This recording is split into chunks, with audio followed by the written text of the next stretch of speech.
దేవుని నామానికి వందనాలు. దైవజనులకి వందనాలు. కూడి వచ్చిన మీ అందరికి కూడా వందనాలు. దేవుడు నాకు ఇట్టి అవకాశాన్ని ఇచ్చినందుకు దేవాతి దేవుడికి మొదటిగా వందనాలు. అలాగే రాంబాబు అన్నకి కూడా వందనాలు. నేను ఇప్పుడు ఒక చిన్న ప్రార్థన చేసుకొని వాక్యంలోకి వెళ్దాము. ప్రార్థనలో ఏకీభవించండి అందరూ. పరిశుద్ధుడ మహాతండ్రి, నీకు వందనాలు చెల్లించుకుంటున్నాము తండ్రి యేసయ్య. అయ్యా, నాకు ఏమీ తెలియదు నాయన తండ్రి, నీకే నీ పాదాలు పట్టుకొని అడుగుతున్నాను ప్రభువా. అయ్యా, వాక్యము చెప్పేటప్పుడు నాయన నా నోటిని మీరు బోరగా వాడుకోండి ప్రభువా. తండ్రి యేసయ్య, మీ నామానికి మహిమ తెచ్చుకోమని ఏం మాట్లాడాలో తండ్రి, నా జీవితంలో నేను నీ వాక్యం ద్వారా నేర్చుకున్న వాటిని నాయన అయ్యా నా తోటి సహోదరులతో నాయన షేర్ చేసుకోబోతుండగా అయ్యా తండ్రి, మీరే నాకు సహాయం చేయమని, వాక్యమంతా మీరు తోడుగా ఉండి మీరే నాలో ఉండి అయ్యా తండ్రి, ప్రార్థనలోను వాక్యములోను నాయన నాకు తోడుగా ఉండి నడిపించమని, సైతాను శక్తులన్నిటినీ యేసుక్రీస్తు నామంలో బంధిస్తున్న ఆయన యేసుక్రీస్తు వారి శక్తి కలిగిన నామం తెలిపి ప్రార్థన విజ్ఞాపన అడిగి వేడుకుంటూ పొందుకుంటున్నాను. మీ విశ్వాసంతో నమ్ముచున్నాను నా ప్రియ పరలోకపు తండ్రి, ఆమేన్. కంఫర్ట్గా కూర్చొని చెప్పు.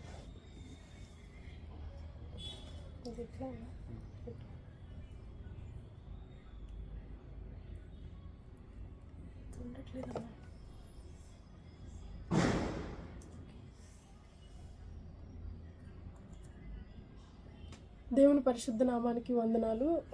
ఈరోజు మొదటిగా వాక్యంలోనికి వెళ్దాము. విజయ్, నీ వాయిస్ చాలా చిన్నగా ఉంది. దేవుని నామానికి వందనాలు చెల్లించుకుంటున్నాను. ఈరోజు దేవుడు నాకు సమయం ఇచ్చాడు. వాక్యంలోనికి వెళ్దాము. వాక్యము ఏమిటంటే, ఒక స్త్రీ తన పాత్రను కుటుంబంలో ఎలా పోషించాలి అనేది నేను నేర్చుకున్నదే, మీ అందరికీ తెలిసినవే. కానీ నేను నా ఓన్గా దేవుడి వాక్యాలను బట్టి, అలాగే దైవ సేవకులు చెప్పిన వాక్యాలను బట్టి నా జీవితాన్ని వినటమే కాకుండా చిన్న చిన్నగా నేను అలవాటు.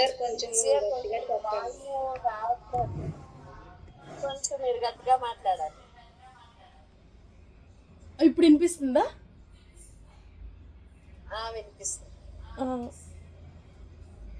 నా జీవితంలో జరిగిన అలవాటుల్ని దేవుడి వాక్య రూపంలో ఆ వాగ్దానాలను బట్టి నా జీవితంలో నేను అలవాటు చేసుకున్న వాటిని ఈ వాక్య రూపేణ చెప్తున్నాను. ఇవన్నీ మీకు తెలిసినవే, కానీ నేను కూడా వీటి ద్వారా ఏం నేర్చుకున్నాను, ఏంటి ఈ వాక్యాల్లో నా కేవలం జస్ట్ నేనేదో ప్రపంచాన్ని ప్రభావితం చేసే వాక్యాలేం కాదు. జస్ట్ మన కుటుంబాల్లో డైలీ జరిగే సిచ్యువేషన్స్ ఆధారం చేసుకొని ఆ వాక్యాల్ని నా జీవితంలో నేను అలవాటు చేసుకున్నాను. వాటి ప్రకారం నేను ఈ వాక్యాన్ని చెప్తున్నాను. ఈ ఫస్ట్ బైబిల్ గ్రంథంలో the most blessed women's in the Bible అంటే, నాకు జస్ట్ బైబిల్ చదువుతున్నప్పుడు నా జీవితాన్ని ప్రభావితం చేసి, అంటే అంత పెద్దగా కాకుండా కొంచెం చిన్నగా నేను అలవాటు చేసుకున్నవి ఎవరు అంటే, మొత్తం 5 ఉన్నారు. ఫస్ట్ హన్నా గారు, తర్వాత రూతు, దెబోరా, ఎస్తేరు, శారా. వీళ్ళు వారి కుటుంబాల పట్ల, వారి పరిచర్ల పట్ల వారు ఎలా ఉన్నారు, వారిలో కొంచెమన్నా ఏంటంటే ఒక 100 ఉంటే ఒక 1% అయినా నేను నా కుటుంబానికి అప్లై చేస్తే ఎలా ఉంటుంది అని ఫస్ట్ నుంచి దేవుణ్ణి తెలుసుకున్న దగ్గర నుంచి నేను నేర్చుకున్న విషయాల్ని ఇప్పుడు పంచుకోబోతున్నాను. మొదటిగా దేవుడు 3 విషయాలు పంచుకుంటున్నాను. దేవుడు మన ఆత్మీయ జీవితాన్ని ఎలా మనం కొనసాగించాలి అని, అలాగే how to take care of family and how to improve our financial growth అని. ఫస్ట్ ఏంటంటే, వీటన్నిటిని బట్టి దేవుడు మహిమపరచబడాలి మన జీవితాల ద్వారా. ఎంతోమందిని కాదు, అట్లీస్ట్ ఒక్కళ్ళైనా మన జీవితాల ద్వారా మహిమపరచబడాలి అనుకొని ఈ వాక్యాన్ని చెప్తున్నాను. మొదటిగా ఏంటంటే, దేవుడు ఆత్మీయంగా మనము మన జీవితంలో ఎలా ఎదగాలి అనే దాని గురించి చెప్తున్నాను. ఫస్ట్ అయితే అన్నిటికీ ఫస్ట్ అండ్ లాస్ట్ ఏంటంటే ప్రార్థనా జీవితము. ఇది అందరూ చెప్పేదే. అందరూ మరి పాటిస్తారో పాటించరో అది దేవుడికి మీకే తెలుసు. ఈవెన్ నా లైఫ్లో కూడా నేను ఫస్ట్ దేవుని నమ్ముకున్న తర్వాత వాక్యానికి ఎలాగ ప్రార్థనకి విలువిచ్చాను అంటే ఫస్ట్ ఇంపార్టెంట్ అదే ఇచ్చాను. మొదటిగా ఏంటంటే ప్రార్థన జీవితము. అది నిజంగా మనం పడిపోతాము, లెగుస్తాము, కొన్నాళ్ళు గట్టిగా ఉంటాము, కొన్నాళ్ళు అసలు పట్టించుకున్నట్టు ఉంటాము. అలాంటి జీవితాలప్పుడు కూడా దేవుడు నిజంగా మన జీవితాలని చాలా ప్రభావితం చేశాడు. ఒక్క విషయం గుర్తుందండి, ఒక్కొక్క టైంలో మనం చాలా ఆత్మీయంగా ఉంటాము, ఒక్కొక్క టైంలో అస్సలు ఆత్మీయంగా ఉండము. కానీ మనలో ఆశ అయితే ఉంటుంది, ప్రభువా నేను ఆత్మీయంగా ఉండలేకపోతున్నాను ప్రభువా అని చెప్పేసి ఆశ. ఆత్మ సనుగుతుంది కానీ శరీరం సహకరించదనమాట. వాక్యంలో ఉంది కదా, ఆత్మ సిద్ధమే కానీ శరీరం కానీ సహకరించట్లేదు అని. దాని ప్రకారమే మన ఆత్మ మూలుగుతూ ఉంటుంది.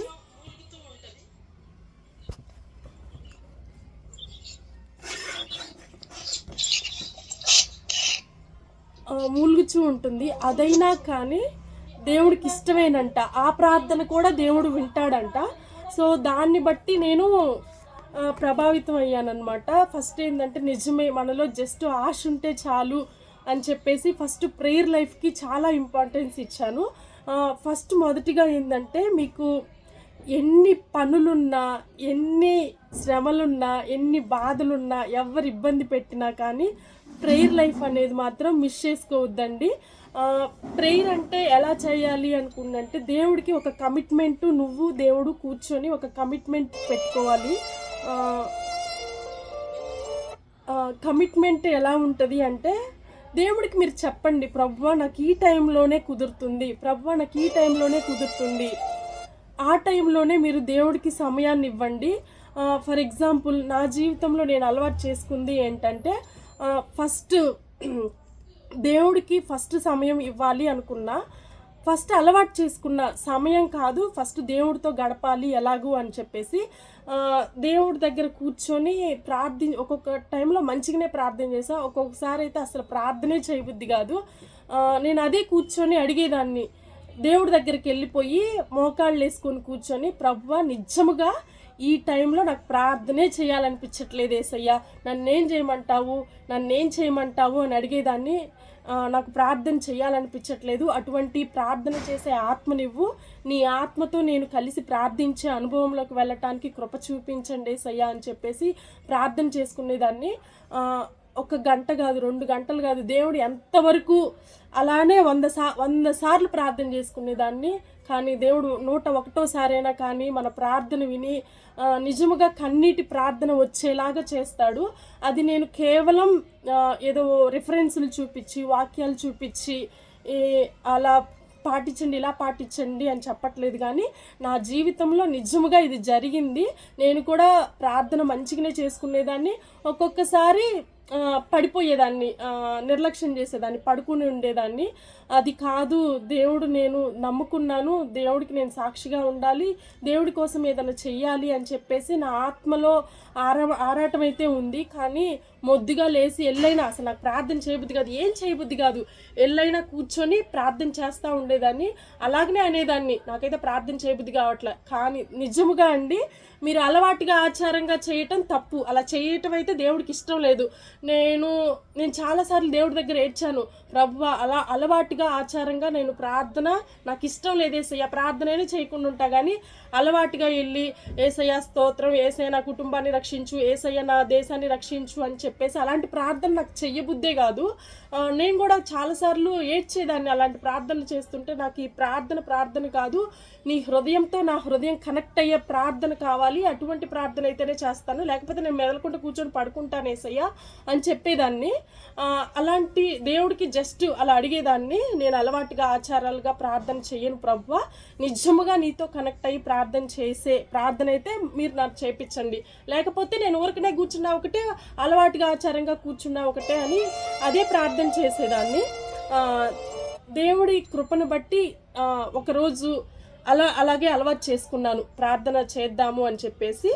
నేను ఒక టైం పెట్టుకున్నా, ఈవెన్ మీ టైం మీకుంటే, నా టైం నాకు కుదిరిన టైం అయితే తెల్లవారుజామున 3 గంటలకి. నాకు ఫస్ట్ నుంచి ఎన్నో దైవ సేవకులు బుక్స్ చదివాను, బైబిల్ గ్రంథంలో చదివాను. మొదటిగా వేకువజామున లేసి ప్రార్థన చేయమన్నారు అన్నప్పుడు నేను 3 గంటలకు లేసి ప్రార్థన చేసేదాన్ని. అదే ఫస్ట్ నుంచి నేను అలవాటు చేసుకున్నాను. ఇప్పటికీ 3 గంటలకు లేసే ప్రార్థన చేసుకుంటాను. మీరు 10 నిమిషాలన్నా చేయండి, 5 నిమిషాలన్నా చేయండి, అరగంట అన్నా చేయండి, కానీ దేవుడు మీరు లేచిన సమయాన్ని జ్ఞాపకం చేసుకుంటాడు. ప్రభువు ఇదిగోండి నా బిడ్డ నా కోసం తన నిద్రని త్యాగం చేసి ఈ టైంలో ప్రార్థన చేస్తుంది అని చెప్పేసి తను మీరు త్యాగం చేసింది హాయిగా నిద్రపోవచ్చు ఆ టైంలో, కానీ మీరు జ్ఞాపకం చేసుకొని అలారం పెట్టుకొనైనా సరే ఆ టయానికి తప్పకుండా ప్రార్థన చేయండి. దేవుడితో మాత్రం ప్రతిరోజు ఒకే టైంలో క్రమశిక్షణ అనేది దేవుడికి చాలా ఇష్టము. ఆయన అదే కోరుకుంటాడు, ప్రతి వ్యక్తిలో క్రమశిక్షణ ఉండాలి అని చెప్పేసి. ప్రతిరోజు తెల్లవారుజామున నేను అది ఫాలో అవుతాను. మీకు ఏది ఇష్టమైతే అది, ఏ టైం అయితే ఆ టైము ఒకటే టైం పెట్టుకొని ఆ టైంతో నేను ఈ టైంకల్లా దేవుడి దగ్గరికి వెళ్ళాలి అని చెప్పేసి ఆ టైంలో ప్రార్థన చేసుకోండి. ఎందుకు అంటే ఇది చెప్తున్నాను, ఈవెన్ ఫర్ ఎగ్జాంపుల్ ఇంటర్వ్యూ ఉందంటే అదే టైంకి వెళ్తాము, సినిమా ఉందంటే అదే టైంకి వెళ్తాం, ఎవరైనా కుటుంబ సభ్యులు అదే టైంకి రమ్మంటే ఫంక్షన్ ఏదైనా టైంకి అంటే అదే టైంకి వెళ్తాం. కానీ దేవుడి దగ్గరికి మాత్రం లేట్గా వెళ్తాము, చాలా చాలా లేట్గా వెళ్తాము. కానీ ఇది మాత్రం నేను అనుభవపూర్వకంగా చెప్తున్నాను, కానీ ఎక్కడో చూశాను, ఎక్కడో బైబిల్లో విన్నాను, ఎక్కడో వాక్యం చదివాను అని చెప్పట్లేదు. ఇది ఖచ్చితంగా నా జీవితంలో ఫాలో అయ్యాను. దేవుడు నిజముగా ఆ టైంలో నేను చేసిన ప్రార్థనలు, అదే దేవుడు అన్నాడు కదా, దేవుణ్ణి ఆరాధించువారు ఆత్మ గనుక ఆయన్ను ఆత్మతో ఆరాధించువారు ఆత్మతోను సత్యముతోనూ ఆరాధింపవలనని యోహాను గ్రంథము 4వ అధ్యాయము 24వ వచనంలో చెప్పాడు. అదేవిధంగా మీరేంటో మీరు మాట్లాడండి, రహస్యాలైనా అయినా దేవుడితో షేర్ చేసుకోండి. తప్పైనా ఒప్పైనా ఏదైనా తప్పు చేస్తే ప్రభువా ఈరోజు నేను ఈ తప్పు చేశాను, ప్రభువా ఈరోజు నేను ఈ మంచి చేశాను, ప్రభువా ఈరోజు నేను ఈ పని చేయలేకపోయాను అని చెప్పేసి అలాంటి ప్రార్థనే దేవుడు కోరుకుంటున్నాడు. ఫస్ట్ ప్రేయర్ లైఫ్కి మొదటిగా ఇంపార్టెంట్ ఇవ్వండి. రెండోది వాక్య ధ్యానము. 1 అయినా 2 అయినా 3 అధ్యాయాలైనా రోజుకి ఎన్ని అధ్యాయాలు కుదిరితే అన్ని అధ్యాయాలు మీరు చదవండి.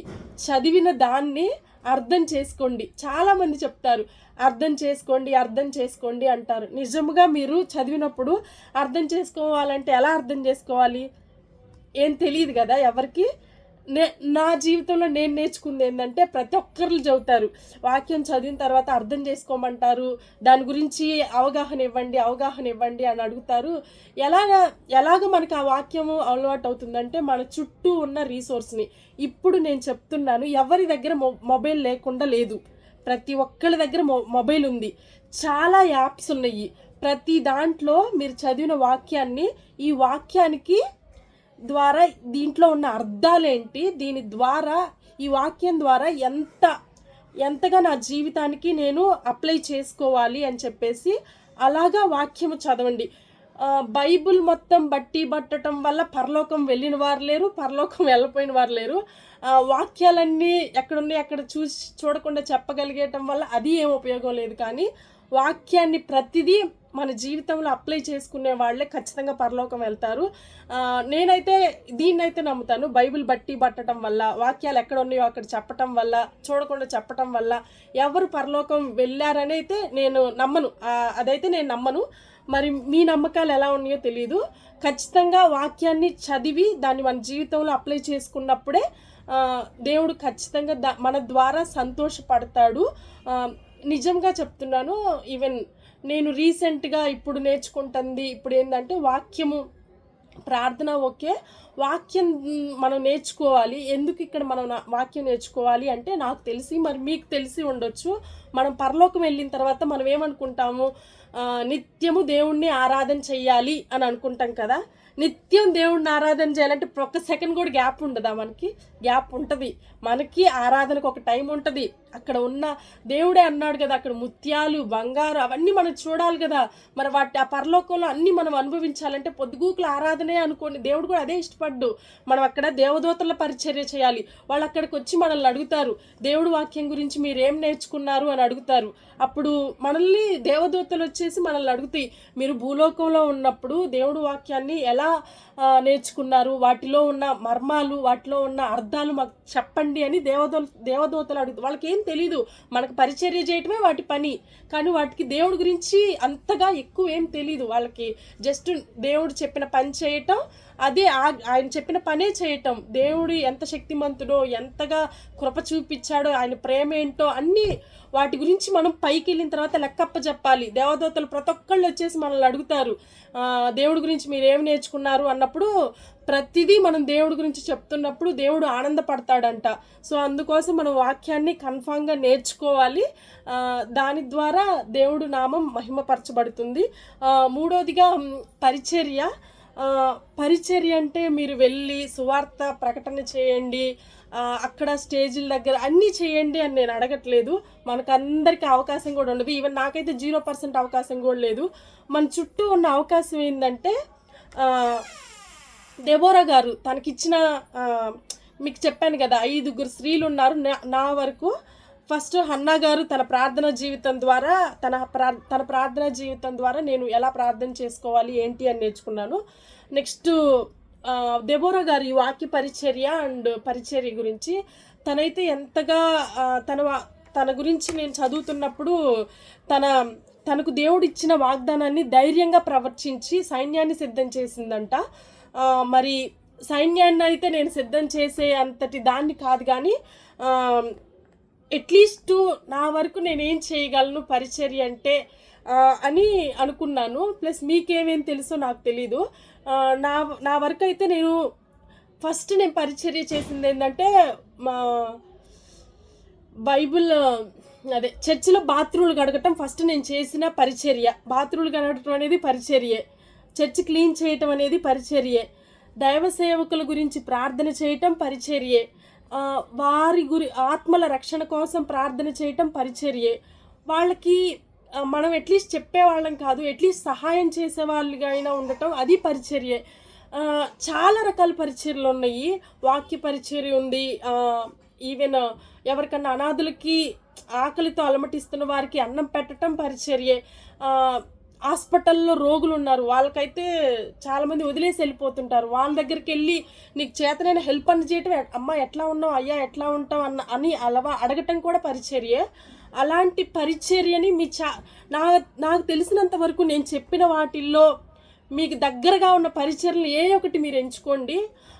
వాటిల్లో కనీసం ఆ పరిచర్యలో ఒక్కటన్నా మీరు చెయ్యండి. ఎందుకు అంటే మనల్ని దేవుడు తన సొంత రక్తాన్ని విలువ పెట్టి కొన్నాడు. ఆ విలువ పెట్టి కొన్నదానికి కనీసం మనం ఈ భూలోకం పైన ఉన్నంతసేపు ఏది చేసినా చేయకపోయినా ఈ పరిచర్యం అనేది చెయ్యాలి. ఎందుకంటే ఏదో ఆశించి కాదు, దేవుడు మన కోసం రక్తం చిందించాడు అని చెప్పేసి ఆ ఒక్కటి గుర్తుపెట్టుకొని ఒక్కటన్నా తన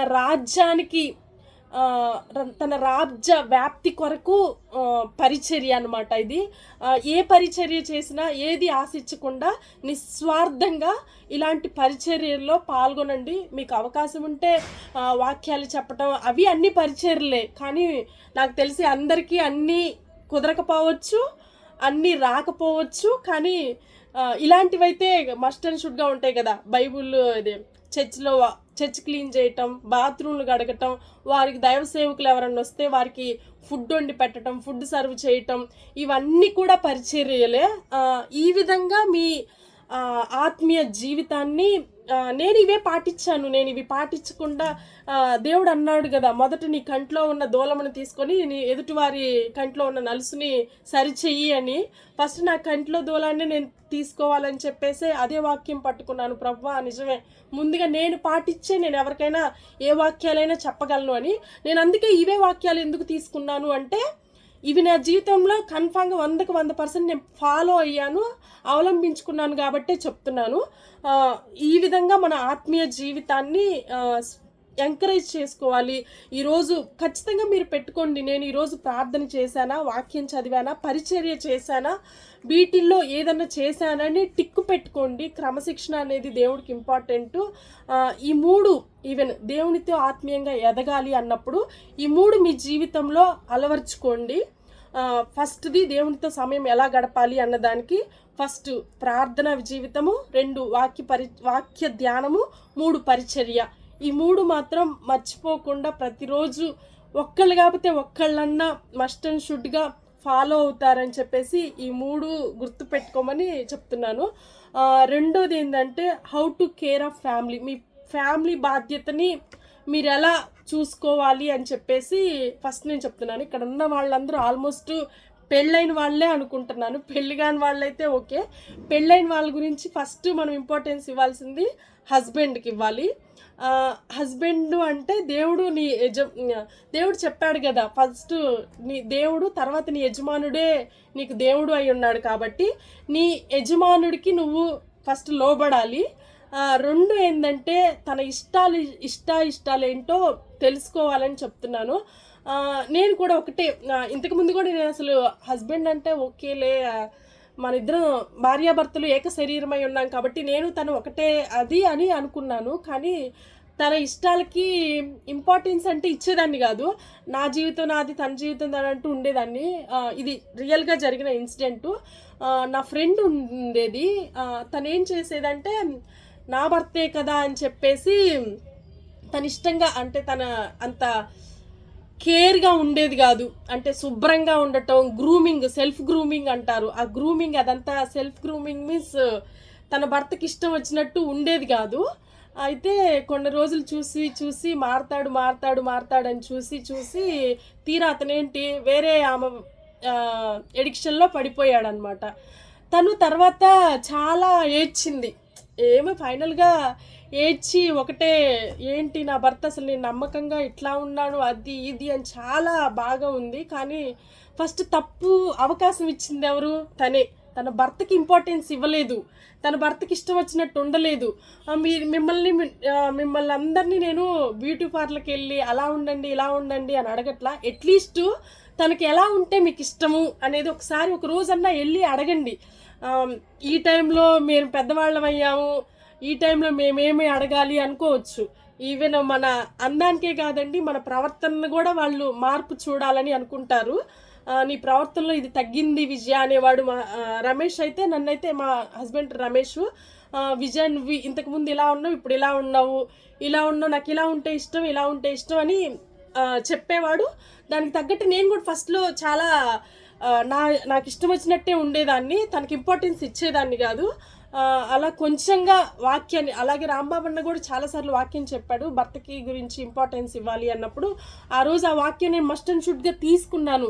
ఎందుకంటే ఎస్తేరు వాక్యం కూడా అట్లానే ఉంది కదా, తన భర్తకి అంత తగుమాత్రపు అలంకరణ చేసుకొని తన భర్త ఎదుట అట్లీస్ట్ కనపడింది కదా అని చెప్పేసి నేను కూడా అప్పుడు తనకి ఇష్టం వచ్చినట్టు ఉండటం.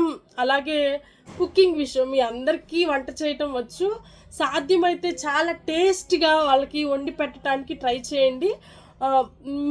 మీ భర్తని సాధ్యమైనంత వరకు పక్కవారి ఇళ్ళ వైపు చూడకుండా చూసుకోండి అనే చెప్పి. ఎందుకంటే నేను ఈ వాక్యమే ఎందుకు చెప్తున్నా అంటే, చాలామంది ఈ రోజుల్లో స్ట్రగుల్ అవుతుంది వాళ్ళ ఫ్యామిలీ జీవితాల్లో. చాలామంది పరస్త్రీ వ్యామోహంలో పడిపోయారు. అందువల్ల ఎందుకు పడిపోయారని ఆలోచిస్తే, మనమే వాళ్ళలాగా ఎందుకు ఉండకూడదు?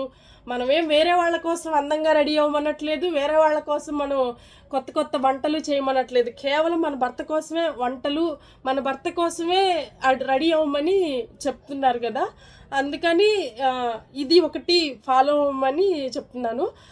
రెండోది ఏంటంటే, అప్పుడు రూతు గారు ఉన్నారు కదా, నీ జనమే నా జనము, నీ దేవుడే నా దేవుడు అని చెప్పేసి తను ఆ రోజు తన అత్తతో పాటు వచ్చింది కదా. సేమ్ మనం కూడా అట్లానే ఇప్పుడు ఈ జీవితం నా జీవితం కాదు, నా జీవితాన్ని కొత్తగా మార్చుకోవాలి, దేవుడికి నామ మహిమపరిచే విధంగా నేను మారాలి, నా భర్తకి నేను విలువిస్తున్నానా, నా భర్త మాట నేను గౌరవిస్తున్నానా, నా భర్తకి ఇష్టంగా నేను ఉంటున్నానా అని చెప్పేసి గమనించుకొని మనము వాళ్ళకి తగ్గట్లు జీవించాలని కోరుకుంటున్నాను. రెండోది చిల్డ్రన్స్ విషయాల్లో నాకన్నా మీ అందరికీ బాగా తెలుసు పిల్లల్ని ఎలా పెంచాలి అనేది. నేను ఇప్పుడే నేను అమ్మనైంది 1 సంవత్సరం అవుతుంది. నేను తప్పు చేశాను నా కుమారుడి విషయంలో. ఈవెన్ నా కుమారుడి విషయంలో నేను ఏంటంటే మొబైల్కి టీవీకి ఎడిక్ట్ చేశాను. దానివల్ల నేను ఇప్పుడు సఫర్ అవుతున్నాను. అలాగే మీ జీవితాల్లో మొబైల్ ఎడిక్షన్కి, టీవీ ఎడిక్షన్స్కి ఇప్పుడు నేను రమేషే ఉన్నాడు, తను ఎడిక్ట్ అయిపోయాడు, తను నేను తీసుకురాలేను బయటికి, కానీ చిన్న కుమారుడు కదా వాడిని నేను తీసుకురావచ్చు కదా అని చెప్పేసి అలా చిల్డ్రన్స్ విషయంలో మొబైల్కి చాలా ఇది ఖచ్చితంగా నేను ఇప్పుడు 4 డాక్టర్ల దగ్గరికి తీసుకెళ్తే 4 ఒకటే చెప్పారు, మీరు మొబైల్కి టీవీకి ఎడిక్ట్ చేశారు, ఇప్పుడు మీరే సఫర్ అవుతున్నారు అన్నారు. సో దాన్ని బట్టి మన పిల్లలు యూట్యూబ్లో ఏం చూస్తున్నారు, మొబైల్లో ఏం చూస్తున్నారు అని మస్ట్ అండ్ షుడ్గా నేను చెప్తున్నాను. వాళ్ళు నిద్రపోయిన తర్వాత హిస్టరీ చెక్ చేయండి. మీరు చదువుకున్న వాళ్ళు అయితే వాళ్ళు ఏం చూస్తున్నారో హిస్టరీ చెక్ చేయండి. వాళ్ళు మంచి చూస్తే ఓకే, చెడు వైపు మీకు తెలియకుండా వెళ్ళిపోతారు. ఒక తల్లిగా మీ బాధ్యత పిల్లలు ఏం చూస్తున్నారు అనేది హిస్టరీలోకి వెళ్ళండి.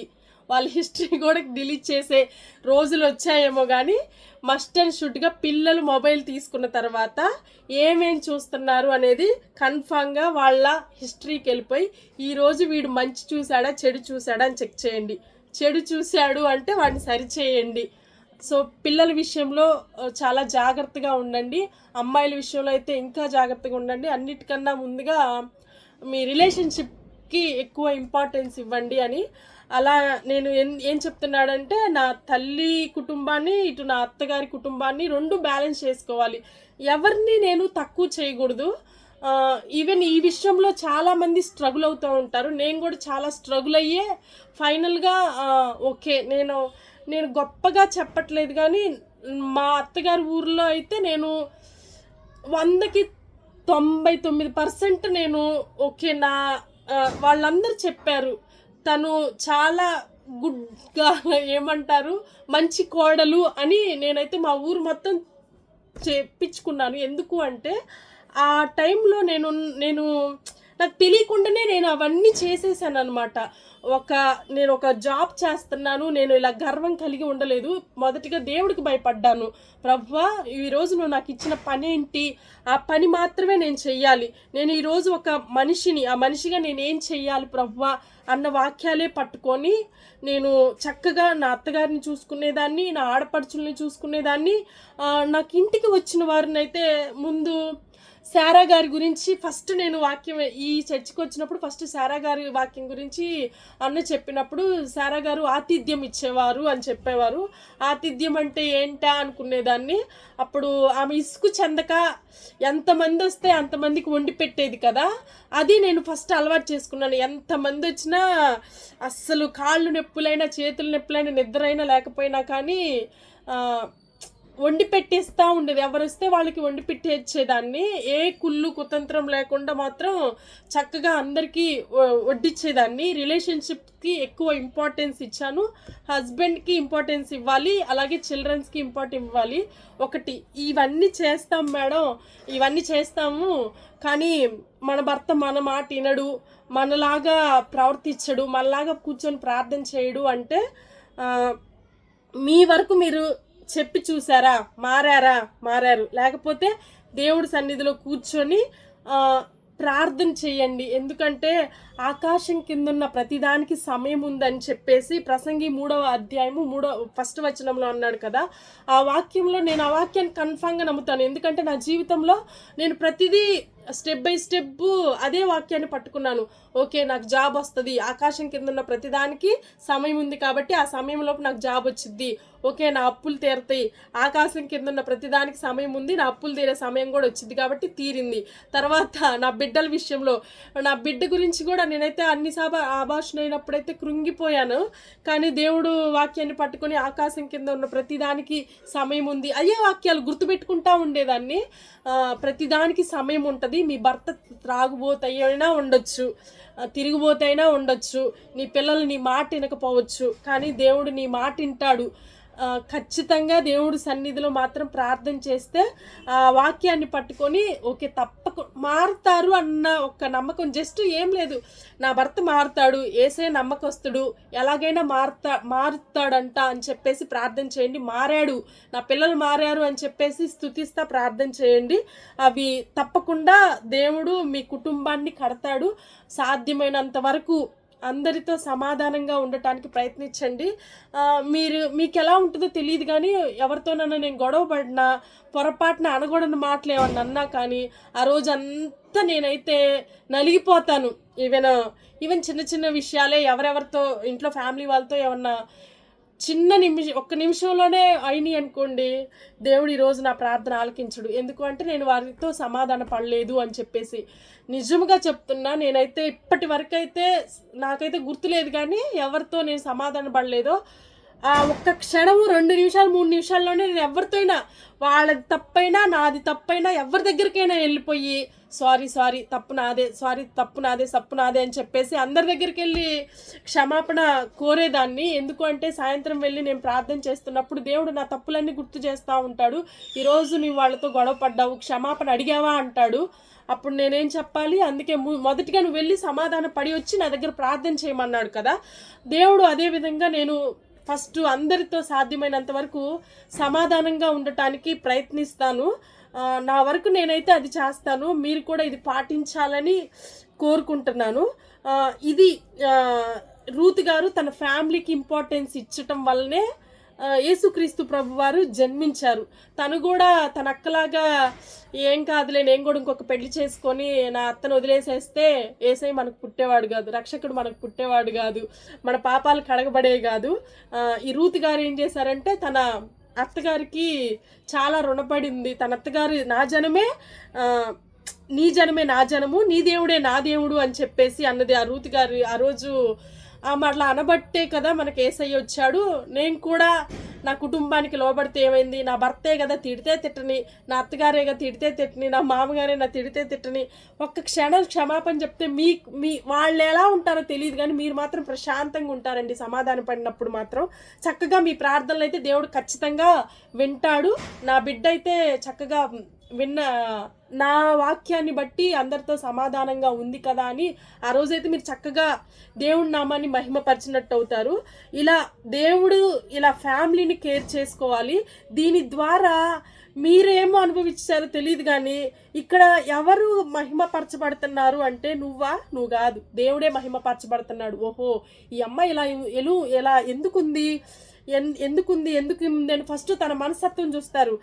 కాదు దేన్ని బట్టి ఈ అమ్మాయి దేవుణ్ణి కలిగి ఉంది. ఏ దేవుణ్ణి కలిగి ఉంది? యేసయ్య అనే ఒక దేవుణ్ణి కలిగి ఉంది. ఆ దేవుళ్ళలో ఇలా ప్రేమ ఉందనమాట. ఓహో ఇలా క్షమిస్తారనమాట అని చెప్పేసి అప్పుడు దేవుడి నామం మహిమపరచబడుతుంది. ఫైనల్గా మనకు ఏం కావాలి? దేవుడి నామమే మహిమపరచబడాలి.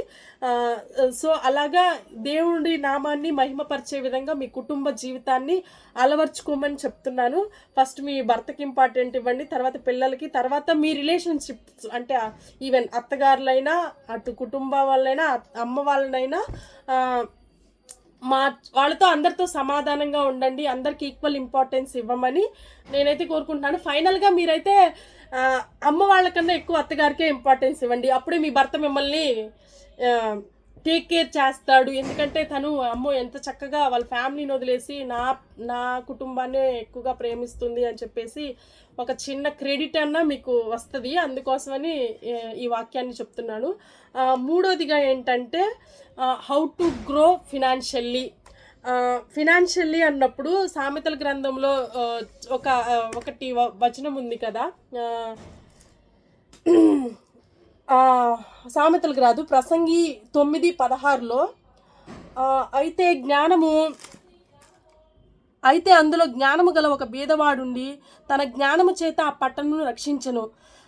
అయినను ఎవరునూ ఆ బీదవాడిని జ్ఞాపకం ఉంచుకొనలేదు. కాగా నేనిట్లు అనుకొంటిని, బలము కంటే జ్ఞానము శ్రేష్టమే కానీ బీదవారి జ్ఞానము తృణీకరింపబడరు. వారి మాటలు ఎవరునూ లక్ష్యము చేయరు. బుద్ధిహీనుల్లో ఏలువాని కేకల కంటే మెల్లగా వినబడిన జ్ఞానుల మాటలు శ్రేష్టము. యుద్ధాయుధముల కంటే జ్ఞానము శ్రేష్టము. ఒక పాపాత్ముడు అనేకమైన మంచి పనులు చెరుపును. ఈ వాక్యాన్ని బట్టి నాకైతే ఏమర్థమైందంటే మీకు ఎంత జ్ఞానం ఉన్నా వ్యర్థమే. ఎందుకు అంటే మీ దగ్గర డబ్బులు లేవు కదా. ఈ రోజుల్లో అయితే నా ప్రాక్టికల్ అనుభవించిందంటే డబ్బులు లేకపోతే ఎవరు మిమ్మల్ని మొహం కూడా చూడరు, మీ ఇంటికి కూడా రారు. అదైతే చాలామంది నేను చూడటం కాదు గమనిస్తూ ఉంటాను. డబ్బులు లేకపోతే ఈ రోజుల్లో ఎవరు వెలుగు ఇవ్వరండి. మీరేమన్నా అనుకోండి, ఏంటి ధనవంతులుగా ఉండాలా అంటే ధనవంతులుగా ఉండవసరం లేదు. అట్లీస్ట్ ఎవరింటికన్నా వెళ్ళి చేయి చాచకూడదు అని చెప్పేసి నేను కోరుకుంటున్నాను. ఈ వాక్యంలో ఏంటంటే దేవుడు మన అందరికి ఇచ్చాడు. ఈ ప్రపంచంలో ఉన్న ప్రతి ఒక్కరికి ఒకటే గాలి ఇచ్చాడు, ఒకటే చుట్టూ ఉన్న రీసోర్స్ని ఇచ్చాడు. కానీ మనమే యూజ్ చేసుకోవట్లేదు. యూజ్ చేసుకున్న వాళ్ళందరూ మంచిగానే ఉంటున్నారు. సో దాని ప్రకారము మీరు ఆర్థికంగా ఎలా కుటుంబాన్ని ముందుకు తీసుకెళ్ళాలి అని చెప్పేసి బైబిల్ గ్రంథంలోనే సామెతల గ్రంథంలో ఉంది. 31 చెప్తాను.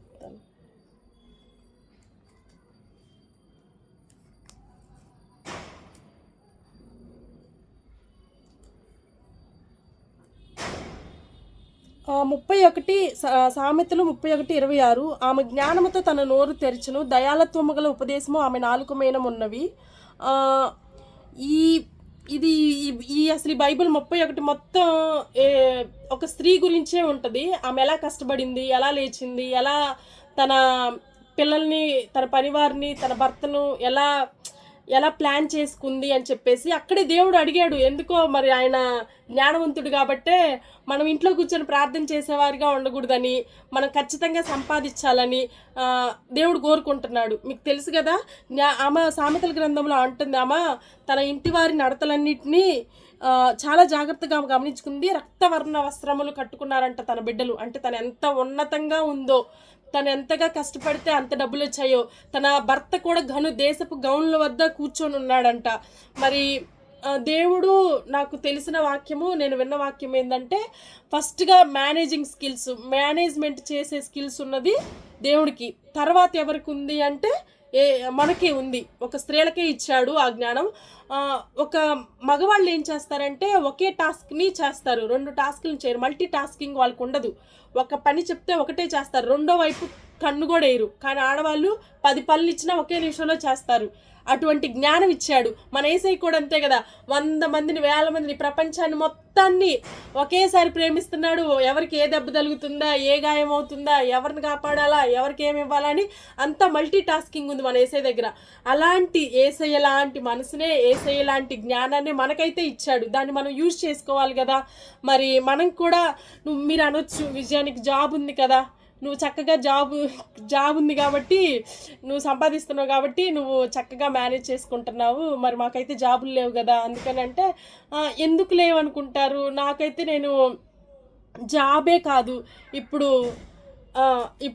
ఫర్ ఎగ్జాంపుల్ మీ భర్తే మీకు డబ్బులు ఇచ్చాడు అనుకోండి, కన్ఫామ్గా 50-30-20 రూల్ ఫాలో అవ్వండి. అంటే 50% ఇంటి ఖర్చులకు వాడండి, 30% మీ వినియోగాల కోసం వాడండి, 20% మాత్రం ఖచ్చితంగా సేవింగ్స్కు మాత్రం పెట్టుకోండి. ఈ యొక్క రూల్ మాత్రం 50-30-20 రూల్ మాత్రం పాటించండి. ఆర్థికంగా ఎవరి దగ్గరికి వెళ్ళి చెయ్యి చాపినప్పుడు మీరు ఏమవుతారో తెలియదు, కానీ యేసయ్య నామం దిగజారిపోతుంది. ఏంటి వీళ్ళు యేసయ్య బిడ్డలంట, యేసయ్య నమ్ముకున్నారంట, దేవుడి దగ్గర డబ్బులు అడుక్కుంటున్నారు అన్న ఒక జస్ట్ అలాంటి పడిపోతుంది అనమాట. ఎప్పుడు మీరు ఇచ్చేవారిగా ఉండండి. ప్రార్థన కూడా చేసుకోండి. వాక్యాలను బట్టి ప్రభువా మమ్మల్ని ఇచ్చేవారిగా ఉంచుతానన్నారు, కానీ ఎప్పుడు అలా దిగజారేవారిగా ఉంచనన్నారు కదా అని చెప్పేసి మీరు ఖచ్చితంగా పొదుపు విషయంలో చాలా జాగ్రత్తగా ఉండండి. నేను ఫాలో అయ్యాను. ఒక చీరలు ఎలా పడితే అలా చాలామంది తీసుకుంటారు. నేనైతే దానికి ఇంపార్టెన్స్ ఇవ్వను. మీకు అది మీ ఇష్టము. విచ్చలవిడిగా చీరలు కొనటం వల్ల ఏం ఉపయోగం లేదు. కలిగి ఉన్న దాన్ని చాలా చీరలు ఉంటాయి, బట్ ఒకరు 10,000కి కొన్నారు కదా, ఇంకొకరు 20,000కి కొన్నారని చెప్పేసి మీరు మాత్రం అస్సలు అలా చెయ్యొద్దు. ఒకసారి మీ మేనేజింగ్ స్కిల్స్ మీ భర్తకు చూపించినప్పుడు ఆటోమేటిక్గా మొత్తం డబ్బులన్నీ తీసుకొచ్చి మీ అకౌంట్లోనే ఉంచుతాడు. ఎందుకో చెప్పనా, నా జీవితంలో నేను చూశాను. కొన్ని సంవత్సరాలు ఫస్ట్ శాలరీ అయితే నా భర్తకే నేను ఇచ్చేదాన్ని, తనే నడిపించుకుంటా ఉండేవాడు. సరే కొన్ని సంవత్సరాలు విజయాకి ఇద్దాంలే అని ట్రై చేసినప్పుడు తను నేను బైబిల్ జ్ఞానం బట్టి దేవుడి దగ్గరే ప్రార్థన చేసుకుని, ప్రభువా మరి ధనాన్ని నేను ఎలా నా జీవితానికి, నా కుటుంబానికి ఖర్చు చేయాలని దేవుడి దగ్గర ఇచ్చినప్పుడు, దేవుడు ఈ ఆలోచన ఇచ్చినప్పుడు దేవుడు తనకి, నేనైతే ప్రతి రూపాయి నా భర్తకి లెక్క అప్ప చెప్పేదాన్ని, ఖచ్చితంగా లెక్క అప్ప చెప్పేదాన్ని. తను దాన్ని చూసి దాన్ని బట్టి ఇంకా భయపడడు, ఏ విషయంలోనూ భయపడడు అనమాట. ఆటోమేటిక్గా విజయ అంతా టేక్ కేర్ చేసిద్ది అని అనుకునేవాడు. అలాగే మీరు కూడా పొదుపు విషయాలు నాకన్నా చాలామంది చాలా జాగ్రత్తగా ఉంటారు. కొంతమంది భర్తలు సపోర్ట్ చెయ్యరు, ఈవెన్ వాళ్ళు తీసుకొచ్చి డబ్బులు ఇవ్వరు, తాగుళ్ళకి ఖర్చు పెడతారు, తిరుగుళ్ళకి ఖర్చు పెడతారు, వ్యర్థంగా ఖర్చు పెడతారు. అలాంటి ఇప్పుడు నేను ఖచ్చితంగా చెప్తున్నాను, మీ భర్తకి తెలియకుండా మీ డబ్బులు దాచుకోండి. అంటే మ్యాక్స్ తెలియకూడదు. ఎందుకంటే ఏ టైంలో ఏ రూపాయి అవసరం వచ్చిద్దో, ఎవరి దగ్గరికి వెళ్ళి గోజాడుకోవాలో తెలియదు. అందువల్ల మీ భర్తకి తెలియకుండా అయినా డబ్బులు వ్యర్థంగా చేయకుండా ఖచ్చితంగా మీ అకౌంట్లోనూ మీ పరిధిలో ఉండకుండా చూసుకోండి.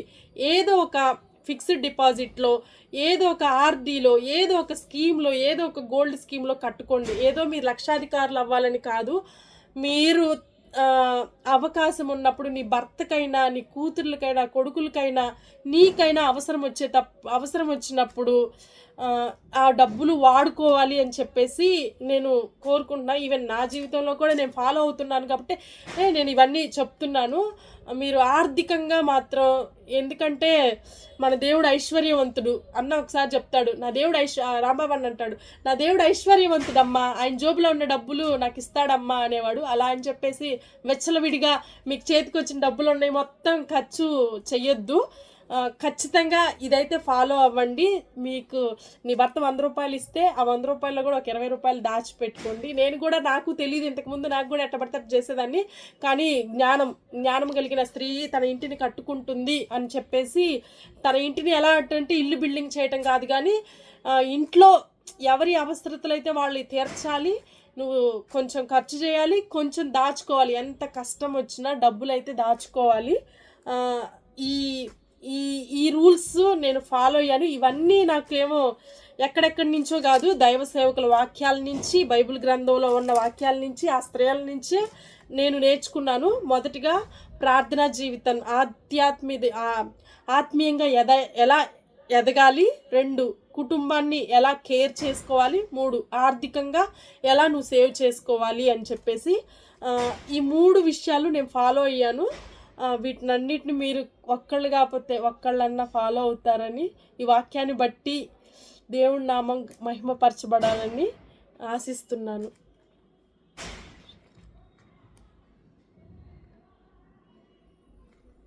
అక్క మ్యూట్లో ఉన్నా.